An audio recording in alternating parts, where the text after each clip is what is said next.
Can he promote himself from P18 of where he currently finds himself? Across the line he comes. I don't think it's going to be an improvement, or he's going to have to go again. He just has enough time. But the question I'm asking here is, does he have enough fuel? Curbs is in the pits. He's not going to get to go again. So Matty D could be knocking out Infratic here. Yeah, Matty D could be looking good. Of course, he had a strong season last season. Had a bit of a fight with Fabio to try and get out of the playoffs. In the end, both of them succeeded, and neither of them were in that drop zone to get themselves relegated into Formula 2. Could that battle continue across this season? A lot of banter between these two, and they love to give it to each other outside of the races, but also on track. We saw it in Miami; those two coming together. There was a bit of a discussion went on between those two after collision at the chicane in Miami. But can Matty D get himself out of this drop zone? We've got a few drivers that have finished. They finished their laps. Curbs is out of the session. Matty D, what can he do? Can he rise up the ranks and get himself into Q2? Yeah, he did well in Formula 2 just a couple of seasons ago. He was in the mid-pack for Formula 1 last season. He rounds the final corner now. Can he knock out Infratic from this Q1 session? He comes across the line, and no, it's not good enough by nearly half a second. Matty D will be out in Q1, as is F1 Damien. So that is your confirmed your confirmed drop points here. It's Matty D, Curbs, F1 Damien, Razin Chai, and GB68, who will be starting at the back of the pack for this Monaco Grand Prix. Later on, we're watching aboard with Guat now as he runs down towards Portier, down towards the tunnel. Currently finds himself just alongside his teammate in P13, looking to try and gain solidarity up towards Q3 with just moments left on this clock. No more laps will be able to be attempted in just a few seconds' time. Down now towards to back corner he runs in the beautiful papaya and black McLaren, timing up there on the top right hand side of your screen. He's a 10th and a half up on his lap time at the moment. This is looking like an improvement for Guat, but I don't think it's going to be enough for safety at the moment unless he made a major issue in sector 3. It's not going to be an improvement, but Guat this time around. Into the pits he comes and leaves everybody else to battle it out. Watching here as Bamford now runs through the Noval chicane in the V-Cup car through the left-hander to back. He's looking to solidify himself in Q3, replicate what Guat couldn't just a few moments ago. Through the swimming pool 1 and 2 he goes. What's the delta split we're looking at? We can't quite see it on our screens. F1 Scott's retired. He's in P8 at the moment. He's deciding he's not going faster. DRS open here for Bamford. Down towards the line he runs. Can he improve from P14? He can, but it's only up to P13, so we will be saying goodbye to him. What can the man from down under do, though? Tia McMurdoch, our last season's champion, comes down towards the line. Can he get safety? Yes, he can. Look at that. At the death, Tia McMurdoch gets himself into Q3. Knocks out his rival for the championship last season. Skyzy was right on the bubble in P10, came into the box, didn't go for another lap at the end there, and Teammate Marduk just about pips him by 1/10 of a second of Raskas as well. Into the anti-nose corner, DRS will be open, will come down to the line. Let's see what our benchmark time can be from El Rey Guri. It's a 1:10, so I suspect there's been a mistake on that lap, or they have set that on very used set of soft tyres. Yeah, surely used tyres there for the Aston Martin of El Rey Guri. Alex Gillen, though, setting the first competitive lap time of the qualifying session. 1:07.5 for himself on board with Tim and Mardik as he runs through the first of the swimming pools against the second one as he jumps over the sausage curb, getting that car with all of its speed available through the Raskas he goes and towards Anthony Knoll with 8.5 minutes left in session. DRS open as he runs down towards the line. El Rey Guri, Tom sets a 1:13.2 for himself. Tim and Marduk just about 7/10 of what Alex Gillen previously set, a 1:08.2 for the McLaren Papyrus in black. Not currently leading the way, his teammate knocked out ever so slightly earlier. F1 Scott on his debut. What can he lay down in this Q3 session, let alone getting through to Q3 on your debut in Formula 1? What a fantastic achievement that is so far. What a gauntlet, though, that has been laid down from Alex Gillen. A 1:07.5. That is what saving a set of soft tyres will do for you, but never mind. It's been broken. El Rey Guri shoots to the top, and it's a 1:07.3. Will we see drivers potentially in the 1:06s in this qualifying session? That is an amazing lap from the Aston Martin driver. Look out for Nogueira, and let's see what he can do. F1 Scott rounds the final corner, will come to the line. What can he do in qualifying? Can he put himself up there? He's a good lap so far at 108.7, but I'm sure that would definitely be beaten as the lap times progress. Nogueira, that's got to be on the used set tyres as well, into the 108. Probably not the first time we've seen Nogueira in the 108s. He's usually in the 107s. Very, very strong so far in qualifying. So let's see what he can do on a brand new set of soft tyres. Zafso now through the final corner. He was another driver who saved a set of softs, but unfortunately, this probably is not them, because he's on the 109 ones or has made a mistake out there. Through the Raskas and then into the anti-nose corner. DRS wide open on the exit there. Down to the line. Will it be an improvement? It is, and it's straight to the top for Tom. Yeah, fantastic lap there from the Alpine driver, but here we go then. Nogueira is chasing down that pole position. Through the swimming pool chicanes he comes. The Mercedes absolutely flying, like you said, tapping the barrier on that right-hand side. Into Raskas he comes, through Anthony No. He's on a 108.4 at the moment on used tyres. The DRS opens as he runs down to the line. Can this be provisional pole position? And yes, it can. Over 2/10 quicker than what Tom said a moment ago. Surely that is almost safe, but watching aboard with Gillen running down towards the Noval chicane. He's looking to make a charge for it. Not this time.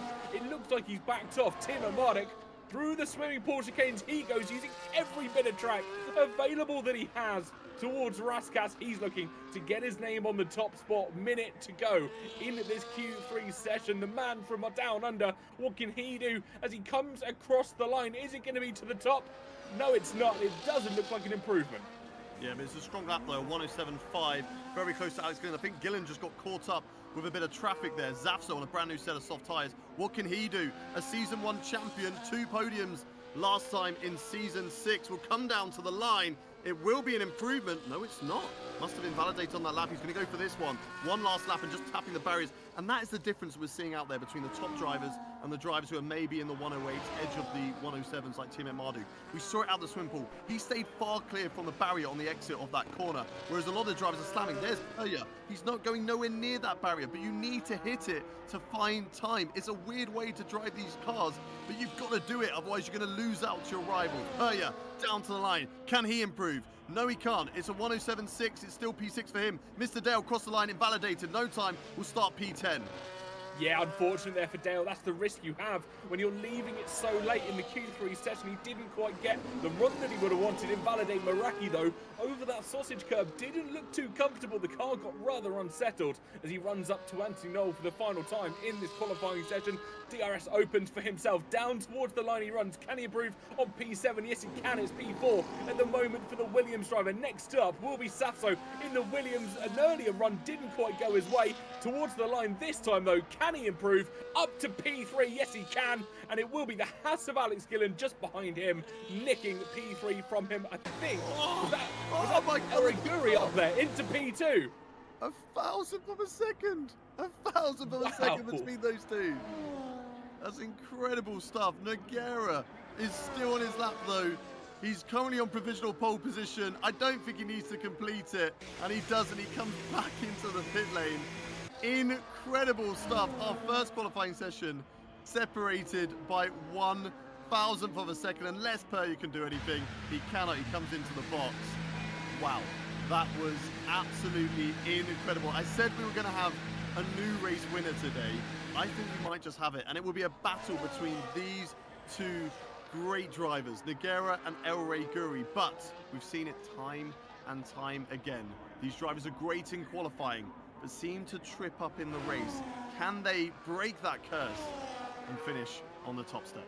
Here in Monaco, and we go racing, and it's a good pull away from everybody on this grid. Nogueira gets a fantastic pull away as he leads into Sandoval. Round the outside though is coming El Rey Guri. They're going to run side by side as they run up the hill through Beau Rivage. Surely one of them will have to back out at any given moment. Down towards Bassinet through the right-hander of Casino, and is El Rey Guri to the lead in this race now, and it almost had a spin for Nogueira. Tom looks round the outside as they head round the right-hander towards Mirabeau, towards the hotel hairpin. Tom looks moved down the inside. There's moves being made further back as well.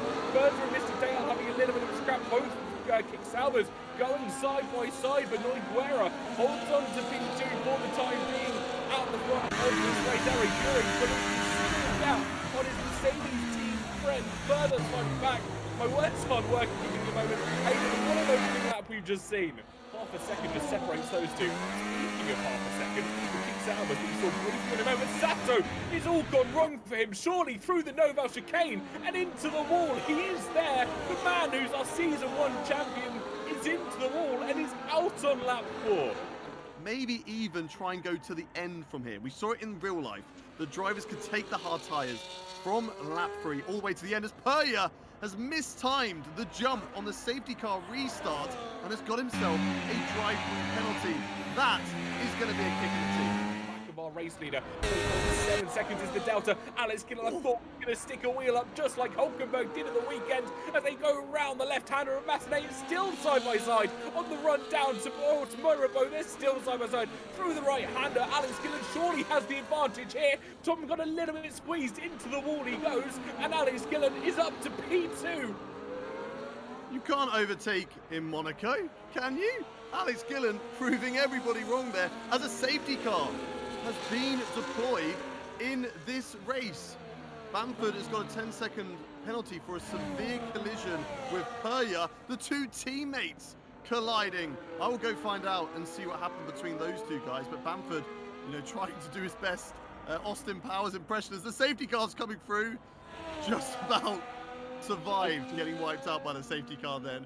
Rounding the final corner, surely through Anthony Knowles, and he does indeed. The foot goes to the floor, and Are Gure leads us away for lap 13 of 78, and it is Alex Gillen and Mr. Dale on the immediate charge. Tom, I think, got caught out a little bit further back. He's already a second and a half behind M Sky Z in the beautifully green and black Kick Sauber car as they run up up Beau Rivage towards Massenet, round the right-hander now of Casino down towards the hairpin, one of the tightest corner on the Formula 1 calendar. Looking for a move down the inside is the Williams and Meraki on the Red Bull of Punju. An audacious send, but he makes it work this time around. Meraki up to P6. Punju on his return to Formula 1, albeit reserving, will have to settle for P7 for now. Dived it up the inside in towards Mirabeau. A fantastic manoeuvre. Will have his sight set on F1 Scott as Bamford has retired from this race. Not too sure if that's in the pit lane or not. Doesn't look like we're getting a safety car in this race. I believe that most likely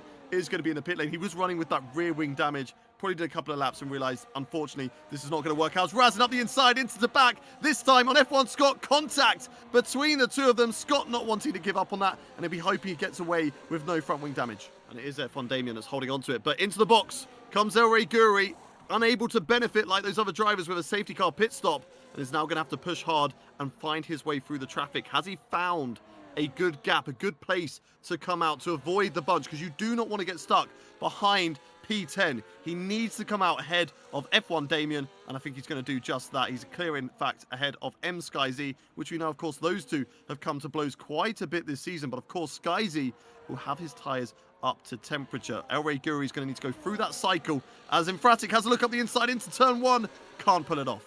But Tom in this Alpine is not letting go. He wants the lead of this race. Here we go, side by side with Infratic, who eventually has got the move made on the Mercedes behind him. A similar place where we saw Razin get past Dale, but Damien's not done. There's contact between the two of them. There's a massive Constantina effect. Cars are going everywhere. Front wings are going everywhere. So F1 Scott's got damage. Dale's got damage. There's a safety car out. And that was just a chaos corner here in Creator Series.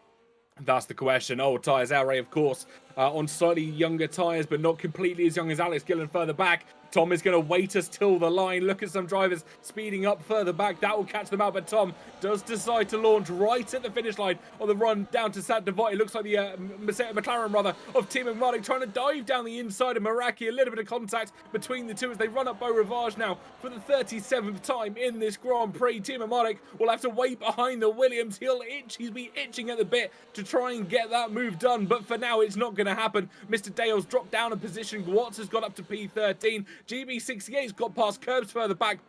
back past both of those bottlenecks that we saw earlier. Down the inside goes MSkyZ trying to hold off from GB68. Curbs is in there too. The other McLaren of Gwatz, Damien, Dale and Matty D all getting involved in that very tight pack as they run through the hairpin. A little bit of a spin further back. I think we saw there is indeed Gwatz and Mr. Dale having a bit of a shenanigan through the tunnel, but through down towards the Novel chicane they run. The Mercedes of Gwatz holding off from Dale, and he's round. It's all gone wrong for Dale. He almost collided with his teammate Punji there. What has happened between the two of them? Maybe just a locking of the rears there, Hayden.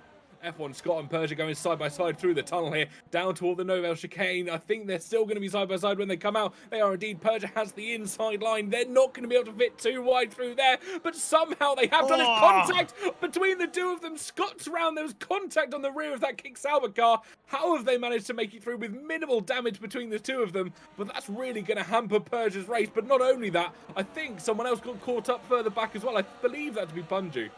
Move for the lead here. El Rey Guri round the outside of turn 1, and he swoops through into the lead of the Monaco Grand Prix. Tom defended like a lion in that Alpine, but unfortunately it was not able to hold. Those tyres are going to be hurting him. He's going to be hoping for a late safety car to bring him back into this race. But El Rey Guri breaks past, and for him now, he'll be hoping that Tom defends very, very hard against Alex Gillen to help give the Aston Martin a bit of a breathing room, a bit of a gap to be consistent and calm it down in this race. Up at the front, Tom defending against Alex, but Alex is going to go up the inside now into Portier, and he's going to get that position. He's going to move into second place, and he's got his eyes set on the front. Team at Marduk up the inside, is left room on the inside of the corner. Tom's still holding it around the outside though, despite having those older hard tyres. Team at Marduk around the outside, up the hill. As we go into Casino, there's still wheel to wheel. Tom with the old tyres, still holding on down into Mirabeau. Can he keep it wheel to wheel? He's going to try, but Team at Marduk squeezes him out on the exit as they go into the hairpin, and rightfully so. On the better tyres, Team at Marduk moves up onto the podium. Tom defending really well in this race, but he's going to be praying that something happens further back to allow him a free pit stop. The front three can continue to try and fight amongst themselves.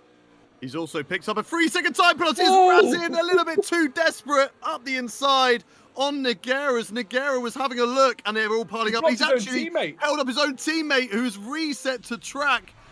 Infratic will pick up a penalty for that. No reset to tracks are allowed in the Creators Series because ghosting isn't always as consistent, and potentially what could have happened is he could have, come around that corner, reset to track, and we've got a virtual safety car out of track. Reset to track, a car could have come around the corner, he'd not been ghosted, driven into the back of him, and they both could have been out. That is why reset to tracks are banned. Infratic will have a 30-second penalty, I believe it is, coming to his name. I will check that and make sure I've got that correct in a moment. But unfortunately for Razin, yeah, it just looked like he was trying to go for that move on Nogueira as Tom gets a drive-through penalty for speeding under virtual safety car, and he's going to be very, very annoyed with that. And Alex Gillen knows that. Smart driver is Alex Gillen. He's sitting behind El Rey Guri right now. He's assessing this whole time. Okay, where's he making mistakes? Where's he fastest? Where's he slowest? He thought he was slowest there into Mirabeau. He went for it. I just said he was a smart driver. That was a stupid mistake from Alex Gillen to send it up the inside and stick your nose in. You were never going to pull that off. And that's now put Tiamat Marduk on the hunt for El Rey Guri. No safety cars needed. Doesn't look like any damage for any other drivers. I'm not too sure if Tiamat Marduk had a collision with Alex Gillen through that corner. Might have just got away with that, but for Alex Gillen, that's a huge blunder and is going to take him out of contention for this race win. For the last few laps, he knew he had to get past and then build that gap down the inside once again. Goes Gillen and Meraki, but this time he makes it stick as they head into the Novel chicane for lap 68. 10 laps of racing remaining. It is the Haas that is up to P3, and in front of him, his old nemesis, Ben Daly, Tia McMurdoch in the P2, and these two have a long history of fighting and fighting hard. And round these streets of Monaco, any little mistake will end in devastation. We watch eagerly now as the laps continue to count down. Alex Gillen trying to mount a charge on Tia McMurdoch in front of him. Meraki surely will just sit behind and wait for chaos to ensue here. and he continues to hold the middle of the track as they run down towards the Novel chicane. Alex Gillen, who went down the inside this time last lap, he goes down the outside this time around, and I think he's going to get the move done. He is. There's contact between him and Tia McMurdoch. We saw it coming, but there was history between the two of them, and this surely allows Gillen up to P2. Meraki will hold on to P3, but it's all love lost for Tia McMurdoch, who's down in P6, and a spin for Razin Chai as well. It's all kicking off in the final few laps, and the culprit of the second one was Tom. It wasn't a spin from Razin. Razin was right on the back of MSkyZ, and Tom just tagged the rear of Razin Chai, spun him around, but was respectful and let him hold the position and stay in P9. Not too much harm done for Razin Chai. He'll catch back up to MSkyZ, and it'll be a little bit unfortunate, but he wasn't able to overtake MSkyZ there anyway, because he's got that penalty. And Gwatz what's happened to Gwatz? Retired for the race as a virtual safety car. Will this turn to a full safety car? Tom's out of the race as well. He's just broke his front left going down towards the left-hander, and it's still a virtual safety car. Surely we'll see a full here. Huge, right there at we the go. end. There we go. Wow. Oh, we got a red flag. I'm sure that's what it is. We've got a red flag, and it's going to be a last dash shootout. Wow. In this race, surely. Here we go then, race start from the red flag situation. The lights go out and we go racing once again at Monaco. El Rey Guri gets a fantastic pull away down towards turn number 1. Alex Gillen chomping at the bit, as is Meraki, up, staying clear of Noguera. Up the hill they run further at the back. Mr. Dale has got caught in an instant. He's gone round, but at the front of the pack, El Rey Guri under immediate pressure from Alex Gillen here. Everyone back on the soft tyres. They run down towards Mirabeau, down towards the hairpin on the left, and it's still the Aston Martin that has so much speed through these Monegasque corners. The McLaren of Tia McMurdoch trying to catch up with GB68 there as well. They continue in single file, nobody daring to try and make a move. 4.5 laps left of racing remaining here in Monaco. Can El Rey Guri hold on as they run down towards the Novel chicane for one of the final few times in this race?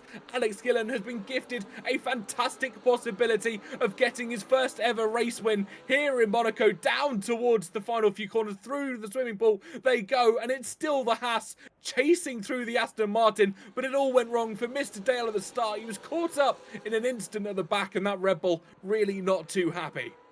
Yeah, Noguera, I believe, having a little bit into the pits there, or having a spin around at turn 1. It's all gone wrong for the Mercedes driver. He had 6 seconds of penalties. P4 was never going to be his, but it looks like he's held up Mr. Dale ever so slightly on that restart as well. And Dale came through turn 1. Wasn't expecting a slow-moving Mercedes, just sat in the middle of the track. And now, actually, he loses out to F1 Scott. Down for P13, further back as well. Berger still looking to make moves on Matty D for P10. Those two going nose to tail through the hairpin section. It's VCarb versus Haas driver as they run down towards the tunnel for the penultimate time. Through the swimming pool section, the final few corners, the crowd starts to rise for their Aston Martin driver through Anthony Knowles for one final time through safety cars, VSCs and red flag shenanigans. It will be El Rey Guri who claims his first win in Monaco in the Creator Series. Alex Gillen second, Meraki rounds out your podium, and then Tia McMurdoch just holds on to P4. It was a great photo finish at the end between 4th, 5th and 6th. Razin Chai with the penalty just missing out anyway as they come across the line. Perrier will bump up to P9 and Fratic will be 8th on the road, but will drop down positions due to the extra 15 seconds added onto him. But El Rey Guri, take a bow. What a drive. He led from the start. He got the overtake done very early on and has just been formidable through the race, despite the pressures, despite the lunge from Alex Gillen, the pressure of drivers right behind you, the restarts, and then the red flags, and having to go again, build a gap once more. But nonetheless, El Rey Guri is a race winner in Monaco and will join that exclusive club that only has Razin Chai and, of course, Jorrit van Geffen in there.